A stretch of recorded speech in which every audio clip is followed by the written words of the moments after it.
Assalamualaikum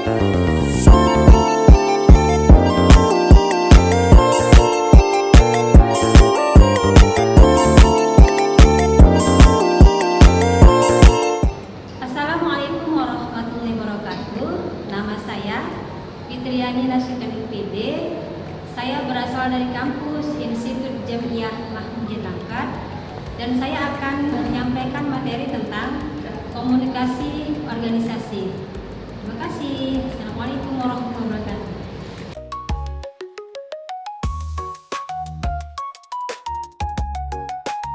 Assalamualaikum warahmatullahi wabarakatuh. Selamat siang semuanya. Hari ini kita akan membahas tentang konsep dasar komunikasi organisasi. Oke, sebelum Ibu menjelaskan, maka Ibu akan menjelaskan tentang tujuan mempelajari konsep dasar komunikasi organisasi.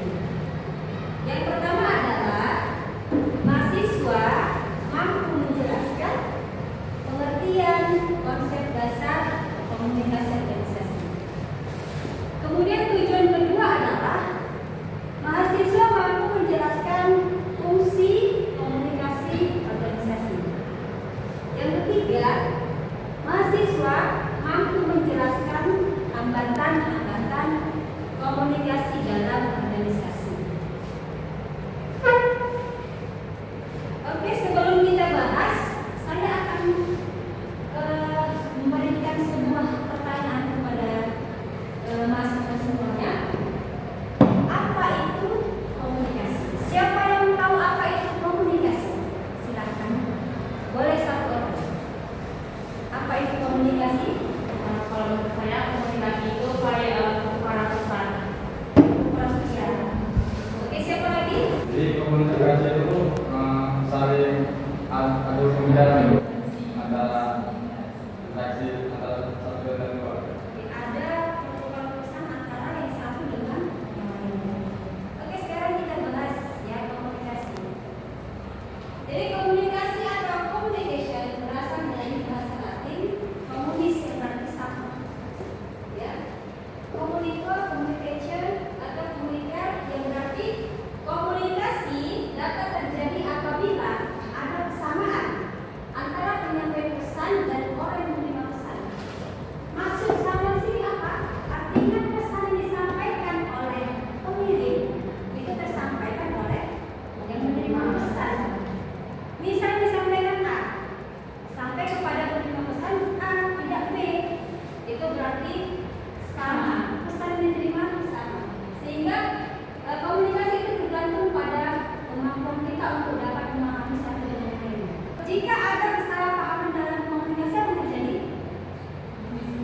Miskomunikasi. Ya. Kita lihat komunikasi secara umum, yaitu merupakan proses pembentukan, ya, kemudian penyampaian, penerimaan dan pengolahan pesan yang terjadi di dalam diri seseorang atau di antara dua atau lebih dengan tujuan tertentu. Ini adalah definisi komunikasi secara umum. Pertanyaan berikutnya, mengapa sih komunikasi itu penting? Saya pernah sampaikan bahwasanya jantungnya organisasi itu adalah apa? Komunikasi. Sehingga menurut pertanyaan, kenapa komunikasi itu penting? Bagaimana kalau tidak ada komunikasi? Apa terjadi? Tidak ada kegiatan. Ya. Tidak ada kegiatan. Kamu masuk, kamu diam, saya diam. Ada kegiatan? Tidak ada. Proses perkuliahan tidak ada. Ya. Maka di dalam organisasi dikatakan bahwasanya komunikasi itu merupakan. Kita lihat pentingnya berkomunikasi. Ya, kenapa komunikasi itu penting? Ya, dari kita lihat dasarnya. Jadi kita ini menghabiskan waktu 70% itu untuk membaca, kemudian menulis, berkomunikasi, berbicara. Benar nggak? Benar. Ya. Apalagi perempuan itu satu hari itu 200.000 kata. Kalau nggak tersampaikan,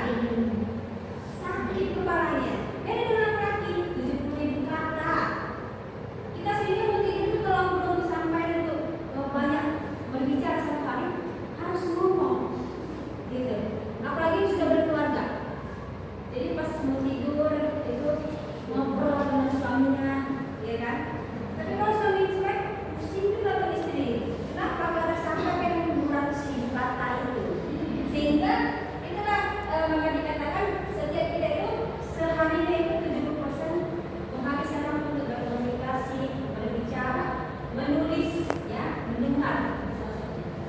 Kemudian komunikasi, ya, apabila misalnya terjadi komunikasi yang buruk itu merupakan sumber konflik antar masyarakat.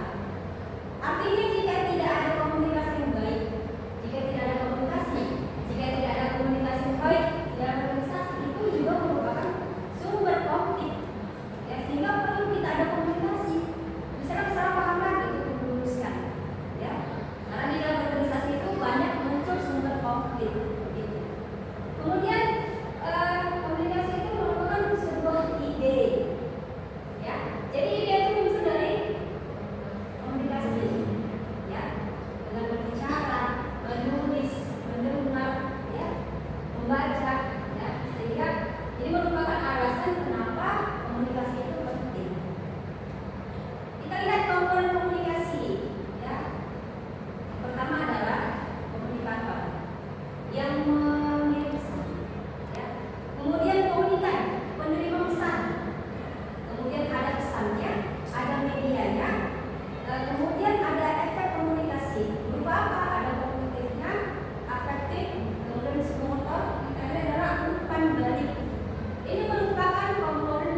Jadi komunikasi organisasi tadi itu yaitu berdiskusi tentang menemukan suatu informasi antara organisasi lain dan lain. Oke, terima kasih. Kita lanjutkan untuk fungsi komunikasi dan organisasi. Yang pertama adalah sebagai pengendali. Ya, yang kedua adalah untuk membangkitkan motivasi karyawan. Yang ketiga adalah untuk memberikan peran dalam hal proses pengambilan keputusan yang merupakan fungsi dalam organisasi. Selanjutnya kita bahas hambatan. Hambatan komunikasi organisasi yang pertama adalah hambatan fisik. Ya, jadi terjadi apa masalah komunikator tidak dapat melihat komunikan secara fisik karena berbeda lokasi. Ini hambatan juga. Contoh Zoom. Ya, kadang sinyal itu mempengaruhi tidak terdengar suara. Ya, misalnya gambarnya tidak ada, suara tidak ada. Ini merupakan hambatan. Ya, karena perbedaan lokasi. Yang kedua adalah hambatan psikologis atau manusiawi. Itu terjadi karena setiap individu memiliki perbedaan dalam hal sikap, minat, dan motivasi. Contoh misalnya untuk mencapai misi-misi sekolah, masing-masing dari guru itu memiliki persepsi berbeda. Terhadap misalnya saya mau gaji besar, gitu misalnya. Baru saya rajin, contoh misalnya. Ada yang memang rajin beli. Ya, jadi ini tergantung pada psikologisnya. Ya, untuk menjadi apa yang menjadi hambatan sebenarnya kalau komunikasi organisasi. Kemudian hambatan sosial budaya itu terjadi karena setiap individu itu memiliki latar belakang berbeda.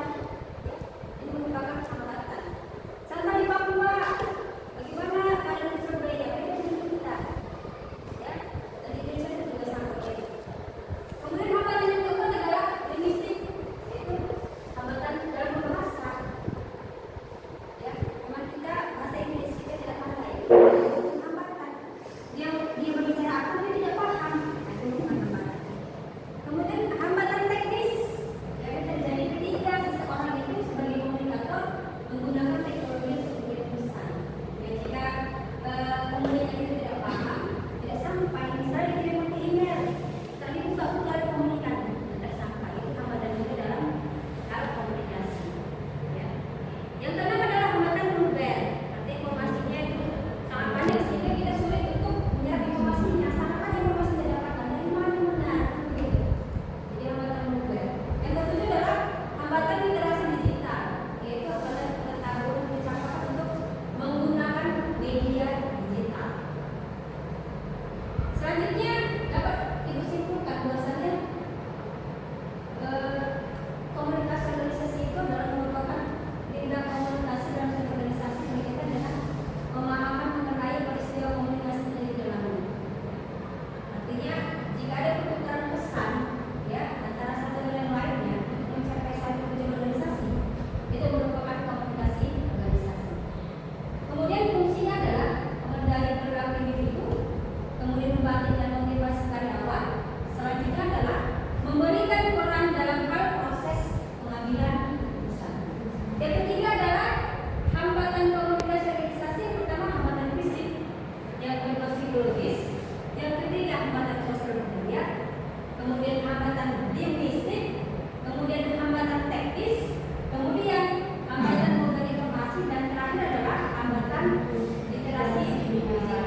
yaitu